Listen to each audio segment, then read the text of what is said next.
अरविंद केजरीवाल पहली बार सरकार बनाने में कामयाब हुए। 70 में 67 सीटें कोई सोच सकता है? 70 में 62 सीटें कोई सोच सकता है साहब? तो उसके बाद से विरोधियों को लगा कि नहीं भाई, ये तो जमीन पे जो है वो काम कर रहे हैं, लोग इनसे जुड़ रहे हैं।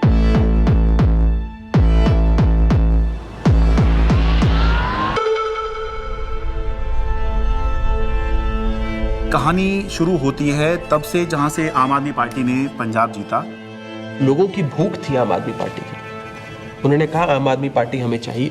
लोगों ने वोट दिया और पंजाब में आम आदमी पार्टी का जन्म हो गया। पंजाब के लोग जो हैं वो सच्चे बंदों को पसंद करते हैं और जिसके साथ दिल से जुड़ जाएं जुड़ जाएं।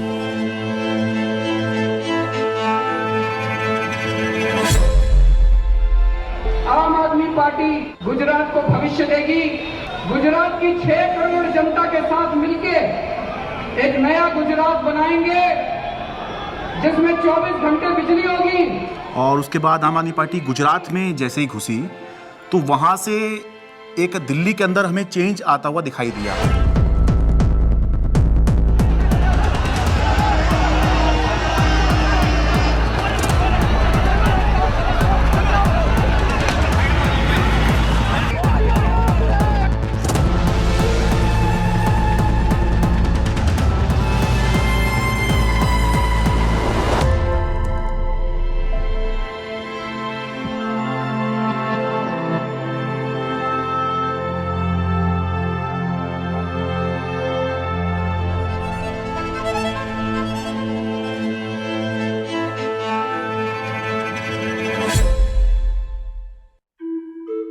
So it started, I think, with the arrest of Satyendra Jain ji, and मुझे लगता है कि ये स्ट्रैटेजी उनकी शायद रही होगी कि जो भी अरविंद केजरीवाल के सिर्फ आईज, ईयर्स, आर्म्स, हैंड्स, जो पूरी टीम है, कि अगर हम उस टीम को डिकैपिटेट कर देंगे तो हो सकता है कि काम रुक जाए। टेबल में बैठे होंगे बीजेपी के 3-4 लोग बड़े बड़े, बोले यार अब केजरीवाल को बेईमान साबित करने का क्या तरीका। किसी ने आइडिया दिया होगा कि कुछ घोटाला, बोले यार कोई घोटाला कैसे, कोई चिपकेगा नहीं इस आदमी पे। दिल्ली के स्वास्थ्य मंत्री सत्येंद्र जैन को ईडी ने हिरासत में लिया। एनफोर्समेंट डायरेक्टरेट ने सबसे पहले अरेस्ट होने वालों में मैं था। ऐसे तो कोई कर्म किए नहीं थे कि जेल चले जाएं। फिर मैंने कहा ऐसे कर्म भी नहीं किए थे मंत्री बन जाए। तो क्योंकि मुझको पूरा केस पता था तो मुझे लगा ठीक है, एजेंसी अगर अरेस्ट कर रही है थोड़े दिन में छूट जाएंगे। Why are they threatened by us? And the answer to me is very clear. आम आदमी पार्टी केवल एक सरकार या 10 नेताओं की पार्टी नहीं है। आम आदमी पार्टी एक सोच है। तब तक जो भी गिरफ्तार होते थे, पॉलिटिकल लोग भी जो गिरफ्तार होते थे, महीने में, 2 महीने में, 3 महीने में निकल के आ जाते थे। तब हमने ये नहीं सोचा था कि इतना लंबा चलेगा। अब ये जानकारी मिल रही है कि मनीष सिसोदिया को गिरफ्तार कर लिया गया है। इस वक्त की बड़ी सीबीआई बुलाया जाता था, ईडी बुलाया जाता था, उनके घर पे रेड हुई, उनके बैंक के लॉकर पे रेड हुई, दिल्ली सचिवालय में उनके ऑफिस में रेड हुई, उनकी यहाँ तक कि उनके पैतृक गांव में भी सीबीआई और ईडी वाले पहुँच गए थे। देखिए हमें तो पता था कि आम आदमी पार्टी के किसी भी नेता के पास एक भी पैसा नहीं है, और मेरे ख्याल से आज ही ईडी और सीबीआई को भी पता है। मैं तो खुश था कि दिल्ली में एक ऐसी शराब पॉलिसी बनाई गई है जिसमें एक मॉल में 27 शराब की दुकानें थीं, वो अब कम हो जाएंगी और सरकार को रेवेन्यू बहुत ज़बरदस्त मिलेगा। तो मैं तो खुश था कि अच्छी पॉलिसी बनाई गई है और कई राज्य इस पॉलिसी को देख रहे थे। पर अचानक इन्होंने चिल्लाना शुरू किया है तो स्कैम हो गया है। अगर एक अच्छी पॉलिसी को ये स्कैम करार देके सीबीआई और ईडी में केस रजिस्टर करा सकते हैं तो अब किसी भी हद तक जा सकते हैं। मनीष सिसोदिया को ईडी ने गिरफ्तार कर लिया है। तिहाड़ जेल में पूछताछ के बाद मनीष सिसोदिया को अब ईडी ने गिरफ्तार कर लिया है। इससे पहले सीबीआई ने उनको गिरफ्तार किया था और वो इसमें पीएमएलए में 2 ही कंडीशन में बेल हो सकती है।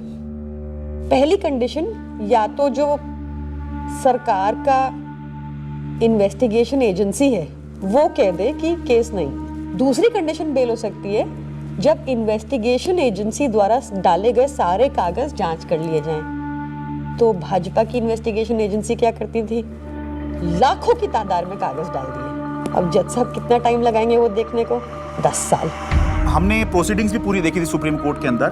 और सुप्रीम कोर्ट ने जो जिस तरह कमेंट्स किए थे उससे ऐसा लग रहा था कि ये केस कुछ है ही नहीं। सुप्रीम कोर्ट ने यहाँ तक कह दिया था कि आपका केस जो है ट्रायल के अंदर 2 मिनट में गिर जाएगा। किस तरह का केस आप बना के लाए हैं, क्योंकि सीबीआई के बाद मनीष सिसोदिया को ईडी ने भी गिरफ्तार कर लिया था, तो दोनों ही के अंदर जमानत उनको चाहिए थी। अब जब जैसे ही 30 अक्टूबर का दिन था, सुप्रीम कोर्ट ने बेल रिजेक्ट कर दी। जेल में पूछताछ के बाद मनीष सिसोदिया को अब ईडी ने गिरफ्तार कर लिया है। इससे पहले सीबीआई ने उनको गिरफ्तार किया था और वो तिहाड़ जेल में है। सीधे चलते हैं जितेंद्र शर्मा के पास। जितेंद्र, बताइए, ईडी ने गिरफ्तार कर लिया है मनीष को? जी बिल्कुल, आप देखिए दूसरे दिन लगातार जो ईडी है वो मनीष सिसोदिया को अरेस्ट करके उनका टारगेट अरविंद केजरीवाल था। इनको ये लगा था, इनके कैलकुलेशन में, कि पार्टी के साइकी में फर्क पड़ेगा, लोग टूटते जाएंगे। तो इसका मतलब ये है कि डेस्परेशन के मापदंड पे तो भारतीय जनता पार्टी अपने लास्ट थ्रेशोल्ड पे पहुंची और भारतीय जनता पार्टी की लीडरशिप भी उस थ्रेशोल्ड तक पहुंच गई कि अब और कोई तरीका नहीं है इनको जेल में डालना। बड़ी खबर यह है, आम आदमी पार्टी के सांसद संजय सिंह गिरफ्तार कर लिए गए हैं। आपके सांसद संजय सिंह की हो गई है गिरफ्तारी। ईडी ने करते थे संजय सिंह, उस पर कहीं ना कहीं एक बड़ी चोट फिलहाल आम आदमी पार्टी के लिए रहेगी, लेकिन राजनीतिक रूप से ये नुकसान तो है ही, लेकिन क्या सरकार का पक्ष रहेगा शराब नीति मामले में जब ये गिरफ्तारी हुई है, इसका भी इंतजार रहेगा। अब ये अपने आप में काफी ज्यादा तो भगत सिंह ने अपनी किताब में लिखा कि उनके छोटे भाई जब उनसे मिलने आए, फांसी की सजा हो चुकी थी तब तक, उन्होंने लिखा कि उन्हें ये फिक्र है हरदम नया तर्जे जफा क्या है। जफा मतलब अत्याचार। उन्हें ये फिक्र है हरदम नया तर्जे जफा क्या है।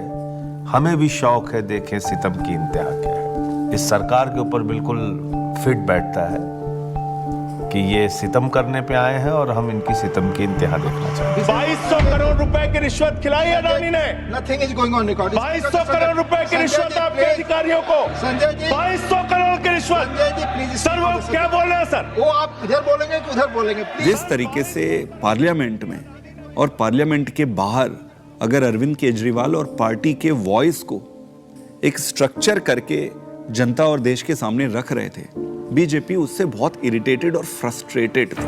मैंने तो अपने घर के सामने एक बैनर भी लगवा दिया था कि फक्कड़ हाउस में ईडी का स्वागत है। अब कहानी जो है अलग लेवल पे पहुंच गई। अरविंद केजरीवाल भी ये बात समझ रहे थे कि जब एक के बाद एक नोटिस आ रहे हैं तो देर सवेर ईडी जो है उनको गिरफ्तार करने आएगी। हमारा एक व्हाट्सएप ग्रुप है पार्टी की लीडरशिप का, जिसमें एक खबर आई थी कि ईडी वाले अरविंद जी के घर पहुंच गए हैं 6 फ्लैग स्टाफ रोड पे। एंड मुझे याद है मैंने ओबरॉय के फ्लाईओवर के नीचे से फिर हमने गाड़ी का यू टर्न लिया था और फिर 6 फ्लैग स्टाफ रोड जो सिविल लाइंस में है वहाँ पे पहुँचे थे। मुझसे पहले सौरभ भारद्वाज पहुँचे थे वहाँ पे।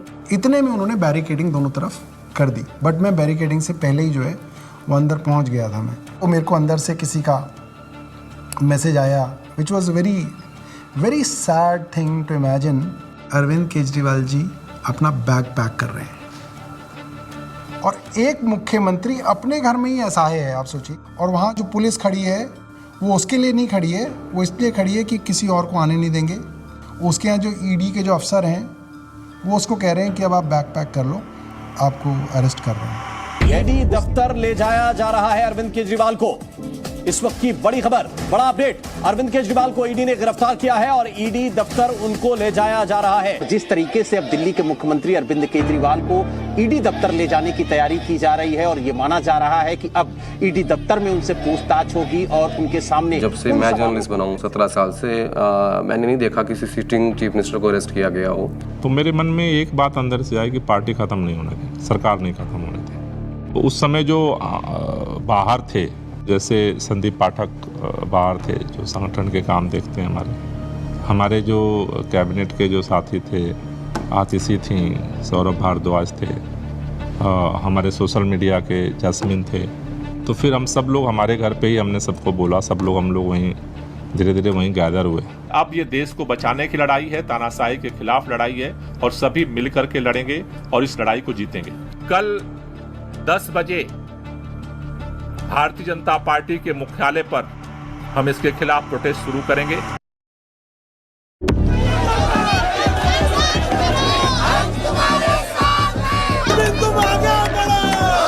सबसे पहले मैं पहुंचा वहां। हुआ ये कि लोग पार्टी ऑफिस चले गए और हम और दुर्गेश पाठक जी जो ITO वाला चौराहा है उस पर रुक गए। ITO पे मैं जब पहुंचा तो मैंने देखा कि मेरे सामने ही आतिशी और सौरभ को अरेस्ट कर लिया गया।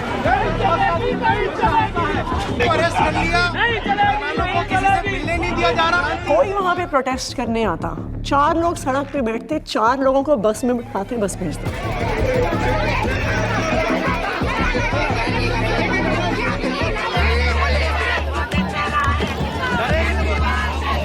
ITO के ऊपर एक फुटओवर ब्रिज है, ऊपर अगर आप जाओगे तो मैं लोकेशन चेंज करता रहता था, तो कहीं एक जगह जाके ऐसे शांत खड़ा हो जाता था। मैं देखता था कौन आ रहा है, किधर से। मैं देखता था उधर से 20 लोग आ रहे हैं, तो उनमें से मैं पहचान जाता था। मोस्टली मैं ऑर्गेनाइजेशन में काम करता था तो सबके नंबर थे, तो मैं उनको फ़ोन करके बोलता था अभी रुक जाओ 10 मिनट, मैं जहाँ बोलूँगा उस डायरेक्शन में जाना।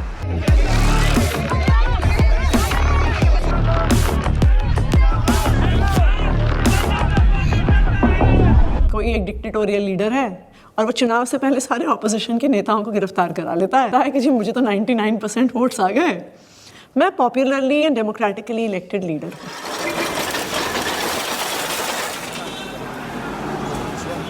Can I have water? इसको इधर रख सकते हैं बगल में, इस टेबल को इधर रख दीजिए। 2013 में सबसे पहले लोगों ने हमें वोट क्यों दिया? हम तो कुछ भी नहीं थे, कभी कहीं सरकार नहीं चलाई थी, हम तो ये भी नहीं कह सकते थे हमने ये काम करके दिखा दिया हमें वोट दो। अन्ना आंदोलन किया था, तो अन्ना आंदोलन में लोगों ने देखा ये लड़के बड़े ईमानदार हैं, देशभक्त हैं, जिद्दी हैं, किसी चीज़ पे अड़ जाए तो करके रहते हैं। ये क्वालिटीज़ जनता को हमारी पसंद आई। इस क्वालिटी को वो ख़त्म करना चाहती थी बीजेपी, तो उन्होंने कीचड़ फेंकना चालू किया, करप्शन किया, केजरीवाल ने पैसे खाए, एक ताना बना बुना गया, लोगों को ज़बरदस्ती करके स्टेटमेंट्स दिलवाए गए, प्रेशराइज कर करके हमारे खिलाफ झूठे बयान दिलवाए गए। लेकिन कुदरत तो कुदरत है, ये क्या है, बीजेपी कुछ नहीं है कुदरत के सामने। हम लोग कुछ बाहर तिहाड़ के खड़े थे, एंड आई रिमेंबर थिंकिंग कि एज ऑफ दैट टाइम हमारी कोर टीम के 5 लोग उस समय उस दीवार के उस पार थे। मेरे हाथ में बहुत कुछ नहीं था, सब ऊपर वाले के हाथ में था, और मैंने अपना अंदर समय बहुत मेडिटेशन करते हुए और गीता पढ़ के बिताया। वहाँ पे सबसे ज़्यादा जो चीज़ परेशान करती है वो होती है अनसर्टेनिटी। उस 17 महीने में एक बड़ा हिस्सा मेरे अंदर उस सिपाही की तरह छटपटाता रहा जो देख रहा था कि उसकी पूरी फौज बाहर युद्ध लड़ रही है, और वो सिपाही जो हमेशा युद्ध में फ्रंट पे होकर लड़ता था वो आज बैरक में बैठा हुआ है। मैंने प्रयास किया कि घर के लोग 6 महीने तक, जब तक मैं जेल में रहा, मैंने प्रयास किया कि कोई मुझसे मिलने के लिए यहाँ पे ना आए, क्योंकि कई बार परिवार के लोग सामने आते हैं मिलने के लिए तो मन में एक अनावश्यक कमजोरी पैदा होती है, तो मैंने इस चीज़ को अवॉइड किया। फ़ोन पे जब वो वीडियो कॉल पे जब बात होती थी, वीडियो कॉल करते थे तो हंसते थे, लेकिन वो हंसी के पीछे कुछ ना तकलीफ़ छुपी होती है, क्योंकि पत्नी से बेहतर कोई नहीं समझ सकता है। लेकिन हम लोग को लगता है चलो वो अगर दिखा रहे हैं तो हम लोग को भी ऐसे ही दिखाना है। तो हमारे जैसे बच्चे भी आ गए थे, तो सारे लोग सब हैप्पी फील करते थे कि पापा हम लोग ठीक है, आप परेशान मत होना और आप ठीक से रहो। एक बारी ना कपिल मिश्रा ने आरोप लगाया था 2 करोड़ का कि सत्येंद्र जैन ने अरविंद केजरीवाल को 2 करोड़ की रिश्वत दी। तो मेरी बेटी स्कूल में पढ़ती थी, तो उसका नाम स्कूल में 2 करोड़ ही रखा गया था। तो बच्चों के लिए बहुत, मुझे लगता है ये दौर ऐसा चल रहा है जिसमें कि बच्चों को भी स्पेयर नहीं किया जा रहा है। फैमिली के अंदर अभी तक क्या होता था कि अगर पॉलिटिक्स है तो 2 पॉलिटिकल पार्टीज़ के बीच में, अपोनेंट्स के बीच में, उसमें फैमिली इन्वॉल्व नहीं होती थी। अब थोड़ा सा लेवल कुछ ज़्यादा ही नीचे आ गया है। नहीं, जब जेल में था तो परिवार को तो मिस नेचुरली करते ही हो आप, और विशेष रूप से जब आपकी वाइफ बीमार हो, आपका बेटा भी केवल कॉलेज में पढ़ता हो। तो उसने एक चिट्ठी लिखी, उसमें उसने बोला कि अगर आप इस वक्त मेरी चिंता करोगे, अगर आप इस वक्त इस बात को लेके चिंता करोगे कि मैं परेशान हूँ, तो फिर ये मेरी देशभक्ति पे सवाल है। तो मुझे लगा यार बेटा तो बड़ा हो गया। आपने अगर मेरी चिंता में ज़रा भी वक्त ज़ाया किया तो फिर वो मेरी देशभक्ति का अपमान होगा। That would be a insult to my patriotism कि अगर मैं देश के सबसे अच्छे शिक्षा मंत्री को ये विश्वास नहीं दिला पा रहा कि आप अपना काम करो, मैं यहाँ पे एकदम सेट हूँ, आपको मेरी चिंता बिल्कुल करने की जरूरत नहीं है, तो that would be an insult to my patriotism and I felt that, I even feel that today. Phone आता था, 5 मिनट का फ़ोन होता था वो डेली जो आता था, तो उसमें ऐसा तो नहीं है कि मैं ये कह दूँ कि मैं बीमार बहुत हूँ या मैं कुछ भी हूँ, हाँ सब ठीक है, खाना खा लिया, हाँ इतना होता था। जो ड्रेडेड क्रिमिनल्स होते हैं ना, उनको सोलिटरी कन्फाइनमेंट में 2 हफ्ते से ज़्यादा नहीं रखते हैं, उसको इनह्यूमन माना जाता है। तो मुझे लगातार कई महीने तक सेकेंड फेज के अंदर सॉलिटरी कन्फाइनमेंट में रखा गया। सॉलिटरी कन्फाइनमेंट में आप जेल ऑफिसर्स और मेडिकल स्टाफ, इनके अलावा आप किसी से बात नहीं कर सकते। सो आई वॉज ऑल अलोन। आपको चाहिए कोई बात करने के लिए, गप्पे मारने के लिए, अपने मन की भड़ास निकालने के लिए, कुछ भी बोलने के लिए, वो अलाउड नहीं था। मतलब 2 जालियों के बीच में से बात करें, शीशा लगा हुआ है, इधर से फोन पे मैं, उधर से एक चीफ मिनिस्टर हूँ, दूसरे चीफ मिनिस्टर से मिलने आया हूँ, सिटिंग दोनों। जेल नंबर 1 में मैं था, जेल नंबर 2 में अरविंद जी थे, उसके बीच में एक दीवार ही थी। कभी कभी लगता था आवाज़ दो जोर से तो हो सकता है पहुँच जाए उधर। कई बार जेल के अंदर जब ऐसे मौके आते थे, ऐसे मोमेंट्स आते थे जब आदमी कमज़ोर फील करता था, तब मुझे लगता था यार मनीष की तरफ मैं सोचता था कि मनीष को 1.5 साल हो गया, उसकी तो वाइफ भी इतनी बीमार है, वो नहीं टूटा, सो हमें भी हिम्मत रखनी है। ये बड़ा वो था कि उन्होंने मेरी दवाइयाँ रोक दी। 15 दिन के लिए मैं शुगर का पेशेंट हूँ और 10 साल से मैं इंसुलिन पे हूँ, और 15 दिन उन्होंने मुझे इंसुलिन दी, मेरा शुगर 350-400 पहुँचने लग गया। जब जयप्रकाश नारायण इमरजेंसी के दौर में जेल गए थे, जब वो जेल गए थे उनकी दोनों किडनी ठीक थी, और 4 महीने बाद जब वो जेल से बाहर आए उनकी दोनों किडनी खत्म हो चुकी थी। Mr. Kejriwal, in fact, wrote to Tihar jail authorities alleging that he was not being administered insulin despite flagging his peaking sugar levels. ये जेल वाले कहते थे कि इंजेक्शन नहीं देंगे, प्रिस्क्राइब्ड नहीं है। पता नहीं कितने साल से वो इंजेक्शन ले रहे थे, सब प्रिस्क्राइब्ड था। भारतीय जनता पार्टी के कहने पर अरविंद केजरीवाल जी की इंसुलिन रोके हुए हैं। ऐसा लगने लगा कि यार क्या ये जेल में रख के इनको मारने का प्लान बना रहे हैं। क्योंकि पॉलिटिक्स एक अलग होती है, लेकिन पॉलिटिक्स का मतलब ये नहीं होता है कि मैं आपको निपटा ही दूंगा। तो ये इंसुलिन वाली बात जो है, ये तो निपटाने वाली बात है। विरोधी होते हैं राजनीति में, लेकिन दुश्मन नहीं होते। कोर्ट के आदेश पर डॉक्टर्स की कमेटी बनती है, उसके बाद जो है इंसुलिन दी जाती है। आम आदमी पार्टी का मोराल जो था वो डाउन था। क्यों? कि आम आदमी पार्टी जो है वो 2 चीज पे चलती है, केजरीवाल का नाम और वॉलंटियर का काम। वो दौर थोड़ा ऐसा था कि लगा था कि अब आम आदमी पार्टी जो है वो अब बचेगी नहीं, क्योंकि केजरीवाल के बाद कौन। कई बार ऐसे क्षण आए, ऐसे मोमेंट्स आए जब लगा कि अब तो सब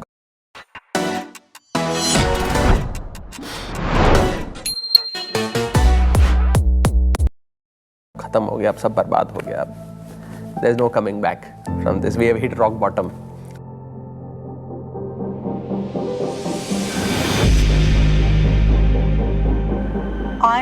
I really admire her for her strength. वो खुद पब्लिक डोमेन में आई पहली बार। मुझे लगता है कि शायद रामलीला मैदान में जब उन्होंने बोला होगा, that was probably the first time that she ever gave a political speech. सभी भाइयों, बहनों, माताओं, बुजुर्गों, आप सभी को मेरी राम राम। अच्छा, ओके। मेरे को तो समझ नहीं आ रहा था अरविंद कैसे संभालते हैं। मैं तो बार बार यही सोचती थी कि वो तो हमेशा इसी उसमें रहते हैं। It's such a turmoil, it is not easy. मेरी पत्नी ने आज तक कभी पॉलिटिक्स में पार्टिसिपेट नहीं किया था, कभी वो सामने नहीं आई, आपने कभी उनको नहीं देखा होगा। वो हमेशा शी एंकर्स द हाउस, लेकिन इस दौरान मजबूरी में उन्हें बाहर आना पड़ा, सामने आना पड़ा। कुछ प्लानिंग नहीं थी, इट्स जस्ट दैट कि मैं अरविंद जी से मिलने गई, उन्होंने कहा कि ये मेरा मैसेज पार्टी तक दे दो, क्योंकि ये एप्रीहेंडेड की पार्टी में तो बड़ी खलबली जो भी है। उन्होंने एक मैसेज दिया और उस मैसेज की मैंने एक वीडियो रिलीज़ कर दी, अरविंद जी का मैसेज। तो वो स्लोली शायद एक एंकरिंग हो गई मेरी और मेरा एक रोल डिफाइन हो गया, मेरी एक जिम्मेदारी डिफाइन हो गई। और जिस तरह से वो सारे पार्टी के सीनियर लीडर्स से, चाहे वो पंजाब के थे, चाहे वो देश भर के दूसरे राज्यों के थे, चाहे वो दिल्ली के थे, सबसे मिल रही थी, सबको हौसला दे रही थी और सबको एकजुट रखा उन्होंने, वो मुझे लगता है कि काफ़ी काबिल तारीफ़ है। उनके साथ जो है विधायकों की मीटिंग कराई गई ताकि सबका भरोसा बना रहे कि हाँ, घबराने की ज़रूरत नहीं है, अभी भी सब कुछ ठीक है। तो वो संवाद पार्षदों के साथ में, विधायकों के साथ में, मंत्रियों के साथ में, सांसदों के साथ में, ये सब सुनीता केजरीवाल ने ये सब किया। मुझे याद आ रहा है कि मार्च के शायद आखिरी दिन रहा होगा, दिल्ली के अंदर रामलीला मैदान में इंडिया ब्लॉक की एक बड़ी रैली हुई और वो रैली इसलिए हुई कि एक तरफ अरविंद केजरीवाल को गिरफ्तार किया था, मौजूदा मुख्यमंत्री को गिरफ्तार किया था, देश में ऐसा पहली बार हुआ। दूसरी तरफ झारखंड के मुख्यमंत्री हुआ करते थे, उनको गिरफ्तार किया गया था। तो दिल्ली में आम आदमी पार्टी ने इसकी अगुवाई करी, इस इंडिया ब्लॉक की रैली की, और रामलीला मैदान में बड़ी रैली हुई। और उस रैली का जो अचीवमेंट था कि इंडिया ब्लॉक के सारे बड़े नेता उस एक मंच पर आ गए, अपनी सारी जितनी भी उनकी आपसी विवाद हैं, आपसी मतभेद हैं, जो होता है, होगा भी, पहले भी था, आगे भी होगा, लेकिन उसके बावजूद भी जब अरविंद केजरीवाल की गिरफ्तारी का मुद्दा था तो उसको लेकर सोनिया गांधी, प्रियंका गांधी, राहुल गांधी, ये तीनों जो हैं उस दिन इंडिया ब्लॉक की रैली में आए और सारे बड़े नेता जितने गठबंधन में हैं, चाहे वो अखिलेश यादव हों, शरद पवार हों, और उससे जो है एक माहौल बना कि बीजेपी से लड़ने के लिए, या बाद में बीजेपी ने जब ये इंडिया गठबंधन बनते देखा तो एनडीए भी कहना शुरू कर दिया, उससे पहले बीजेपी ही चल रही थी। एनडीए से लड़ने के लिए एक इंडिया ब्लॉक जो है वो अब बन गया है, जिसमें मिलके जो है बीजेपी को चुनौती दे सकते हैं। भारतीय जनता पार्टी इसलिए इस मॉरल वॉर को हार गई क्योंकि हमारे तमाम नेताओं के गिरफ्तार होने के बावजूद भी हम एक दिन भी डिफेंसिव नहीं थे। ये जेल भेज दें, कितने मुकदमे हमारे पे रोज़ चल रहे हैं, कोर्ट की तारीख आती है, जाते हैं, भुगतते हैं, पुलिस वाले आते रहते हैं, एसएचओ बदलते रहते हैं, रोज़ मुकदमे होते रहे। आम आदमी पार्टी का जो डीएनए है वो भारतीय जनता पार्टी के आगे झुकेगा नहीं, दबेगा नहीं, रुकेगा नहीं, और आम आदमी पार्टी इसीलिए जिंदा है। एक अहम मुकाम जो था इस संघर्ष का तब आया जब अचानक से 2 अप्रैल को सुप्रीम कोर्ट ने संजय सिंह को जमानत दे दी। संजय सिंह को जमानत मिल गई है। आम आदमी पार्टी के सांसद संजय सिंह को जमानत मिल गई। जश्न का वक्त नहीं है, जंग का वक्त है। संघर्ष के लिए तैयार हो जाओ, जम के लड़ेंगे और लड़ेंगे, लड़ेंगे, लड़ेंगे। That was the time at which I felt कि शायद हमारी इमोशंस बाहर निकल कर आई। एंड जिस दिन मनीष जी की बेल हुई थी, और मुझे याद है उस दिन I was at a school inauguration, I am not very prone to being, मैं बहुत ऐसे इमोशनल व्यक्ति नहीं हूँ, पर उस दिन तो मैं स्टेज पर ही रोने लग गई थी। मैं एक पब्लिक उसमें थी, इनॉग्रेशन में थी। मनीष सिसोदिया को सुप्रीम कोर्ट से जमानत। इन्होंने स्टडी तो पूरा किया और उन्होंने सीढ़ी भी ठीक बनाई थी, बट वो सीढ़ियाँ ना, इसको ये नहीं पता था कि सारे केजरीवाल के रंग में रंगे हुए। डिले किया जा रहा है, डिले पर डिले, वो मनीष सिसोदिया की तरफ से नहीं, जब बल्कि प्रक्रियागत है। और तुमने सारे के सारे रिसोर्सेज यूज कर डाले, तुमने ईडी यूज कर डाला, तुमने सीबीआई यूज कर डाली, एसीबी यूज कर डाली, विजिलेंस यूज कर डाला, दिल्ली पुलिस यूज कर डाली, सारा मीडिया का नैरेटिव यूज कर डाला, पूरी पावर तुमने, मतलब कितनी गन पावर है बीजेपी की, आपने सब कुछ यूज करके इन सारे लीडर्स को अरेस्ट कर लिया। उसका रिजल्टेंट क्या है? 0। आम आदमी पार्टी के पूर्व मंत्री और वरिष्ठ नेता सत्येंद्र जैन को आखिर दिल्ली के राउज एवेन्यू कोर्ट से जमानत मिल गई है। हमें पता तो था ही कि आज नहीं तो कल, कल नहीं तो परसों बाहर तो आना ही है, क्योंकि हमने कुछ किया नहीं है। अगर हमने कुछ किया होता तो शायद हम बीजेपी ज्वाइन कर लेते, जैसे बाकियों ने किया। अरविंद केजरीवाल को जमानत मिल गई है। जिस खबर का इंतजार आम आदमी पार्टी के नेता कार्यकर्ता लंबे वक्त से कर रहे थे, वो खबर आ चुकी है। अरविंद केजरीवाल को जमानत मिल गई है। अभी की बहुत बड़ी खबर, दरअसल अदालत तो ये इलेक्शन डिफाइन करेगा कि आम आदमी पार्टी कहां जाएगी, और अगर ये इलेक्शन अरविंद केजरीवाल जीतते हैं तो वो उस लीग में आ जाएंगे जहां पर ये चर्चा होने लग जाएगी कि अगर 2029 में लोकसभा का चुनाव होगा तो क्या अरविंद केजरीवाल प्रधानमंत्री का एक चेहरा हो सकते हैं, वो चर्चा होगी। नहीं, मैं कभी अपने आप को ऐसे नहीं सोचता कि मैं कभी पीएम बनूंगा, या कभी ऐसे भी नहीं सोचा था कि मैं सीएम बनूंगा।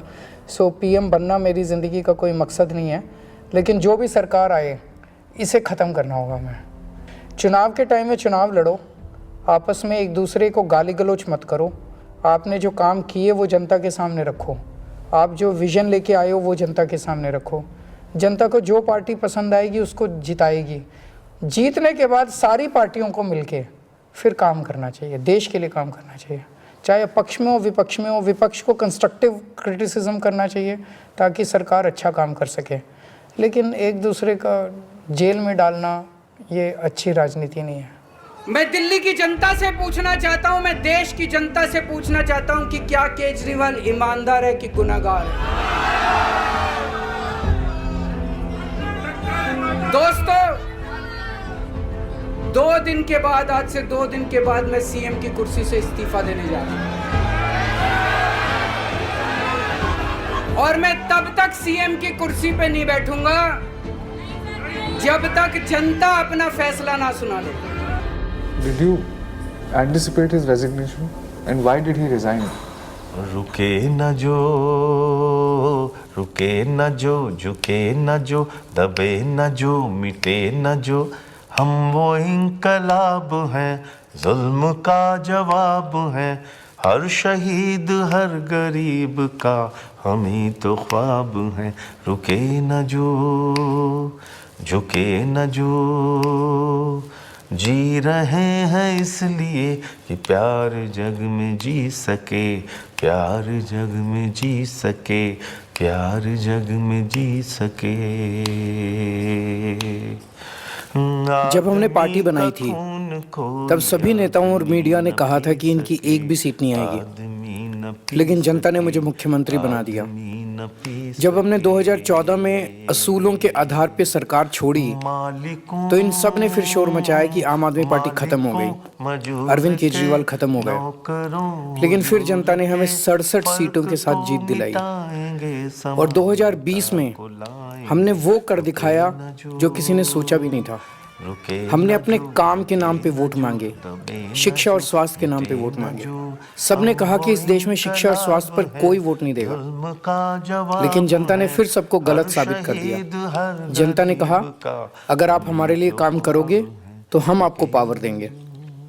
मैंने तो राजनीति में इतना ही सीखा है कि जब जनता अपना मन बना लेती है तो भले ही उनके सामने कितना बड़ा तानाशाह हो, पूरे सिस्टम की ताकत हो या बड़ी बड़ी पार्टियां हों, जनता सबको ध्वस्त कर देती है। जनता के सामने किसी का अहंकार नहीं चलता, और जनता से बढ़कर कोई अदालत नहीं है। इसलिए मैं जनता के बीच जाऊंगा और अब जनता फैसला करेगी। जुल्म का जवाब है, हर शहीद हर गरीब का हम ही तो ख्वाब हैं।